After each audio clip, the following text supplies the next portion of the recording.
I'm going to play, there's a case film here just to remind everyone of what Vinny was about and so on, because it's quite a time ago now. Who is familiar with it? Who can remember the whole BHF Vinny thing? About half of you. Good. So I'll play that. That will do the talking for me on the case, and I'll then just talk about what we've learned and what we're taking from that going forward. There are times in life where being tough comes in handy. Say some geezer collapses in front of you. What do? We need a volunteer that ain't breathing. Here's one I made earlier. First off, you call 999. I know. Then, no kissing. You only kiss your missus on the lips. You push hard and fast here on the sovereign to staying alive.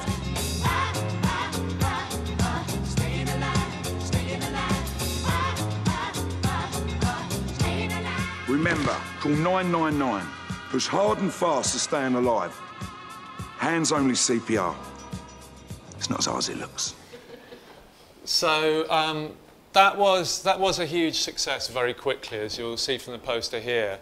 We got to something like 86% recognition among the British population in about 4 weeks with a tiny budget, and a lot of that was noise, people passing it on YouTube and all those kinds of things. It was part of a much bigger programme. If we'd had more time, I would have played you the whole case study video, which runs for about 3.5 minutes.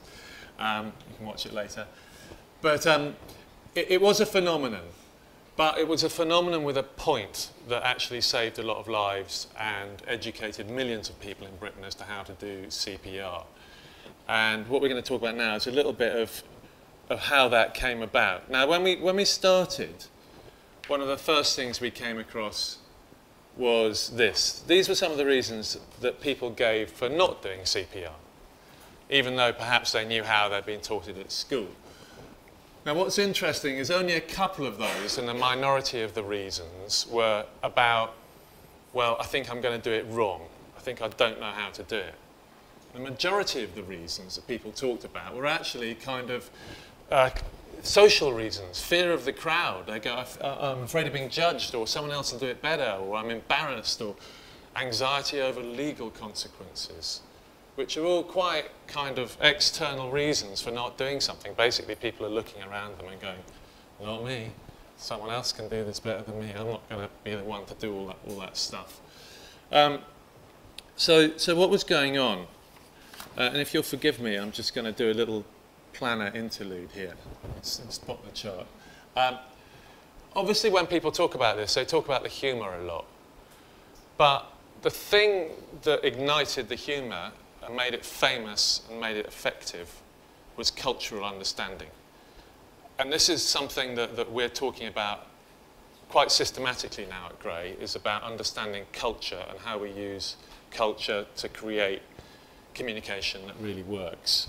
And I suppose it's worth pausing and going, what do we mean by culture?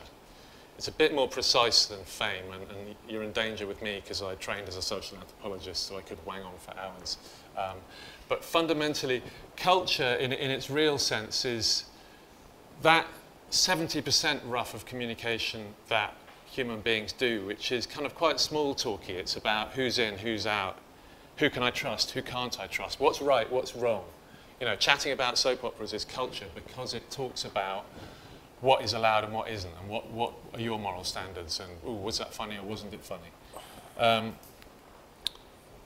And because culture, I mean, and there's a very good reason for that, which is that culture is totally necessary for the survival of the human race. It's how we organise ourselves, it's how we do things. But because it's most of what we spend our time talking about, if you want to be famous, it's a pretty good idea to try and get into culture, to try and understand what's going on in culture, and what are the tensions, what are the things that people are talking about. So that's something that we are more deliberately doing now, and that this did very well, because when you go back to this, what was going on in Vinny and the BHF was the cultural norm said medical stuff is for experts. You and I, as bystanders, don't get involved with that kind of thing. What you do is you call 999, you wait for someone who's qualified to turn up, and then they look after it. Now, in real life, that's a problem, because people are going to be dead by the time someone turns up. We've got to get people vaulting over that cultural norm of that's for the experts and for other people. So how did we do that, and how did we get around that? Well, it's useful to look at where culture starts to protest and where culture goes, you can't say that, because that's normally a really interesting spot, and that's where actually a lot of humour operates, right on the edges of what's allowed and what isn't allowed. So our thing here was we said, well, yeah, let's turn this into a dance. Let's teach CPR the way that you teach the Macarena. And no, literally, that's what happened. That's kind of where the idea came from. And people go, you can't do that. This is serious. This is life and death. You can't turn it into the Macarena. And you go, exactly. Because life and death and fear of that is why people aren't doing this. If you break down that barrier and you tell people, yeah, doing CPR, it's a bit like doing a dance. Dances are easy. We all don't mind having a go. It might be a bit embarrassing, but hey, you don't have to get it perfectly right. You've just got to do it. You can learn an awful lot from a dance, and positioning it as a dance makes it accessible and okay for people to do. It's a kind of, it's the right kind of wrong. It's a kind of very pinpoint cultural subversion. So we spotted that the issue here in culture was, I'm not allowed to do this. That's for people that are grander and more qualified than me. I can do dances, make it feel like a dance, and I'll have a go. So actually and that's the kind of planner clean-up version of it, but this is more or less how the conversation went, and I'll let you read this, I won't read it out loud.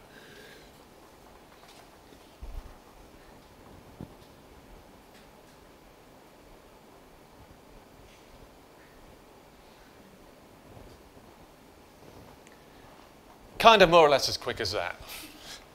And of course, we always try and pretend, the planners in the room will recognise we try and make like it happened in a very logical way. Actually, what we're doing a lot of the time is post-rationalising, and shamelessly in this case, post-rationalising it, because we can pick it apart and use it again later, which is what we're trying to do and what I'm trying to talk about tonight.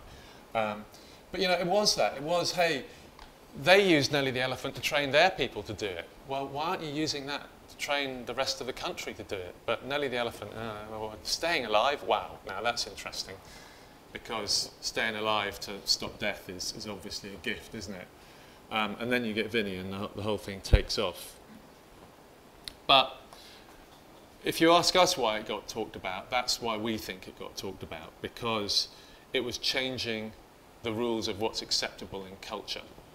What people like talking about, and what people chat about most of all, and what real fame is about what is the norm in our group, in our society. What am I allowed to say? What am I not allowed to say? What do we do? What makes us a group and different from them? All of that stuff is constantly burbling along in conversation.